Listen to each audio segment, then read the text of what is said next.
நல்லா படித்தா நல்ல பிள்ளைங்க, நல்லா படிக்கலைன்னா கெட்டவங்க, நல்ல மார்க் வாங்கினா குட்டு. நீங்கள் ஏன் டீச்சராகவே இருக்கிறீங்க?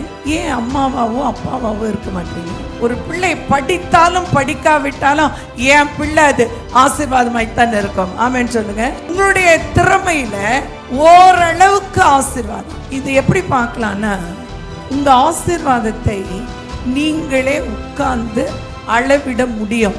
எனக்கு 2 வீடு இருக்கு, என்னிடத்துல இவ்வளவு சொத்துக்கள் இருக்கு, இவ்வளவு இருக்கு, இவ்வளவு இருக்கு, இவ்வளவு இருக்குன்னு உங்களுக்கே உங்களால் கால்குலேட் பண்ண முடிஞ்சா அது உங்களுடைய சுய உழைப்பு, சுய ஞானம். இந்த வருஷம் ஃபோக்கஸை கொஞ்சம் மாற்றி ஏசு மேலே வைங்க.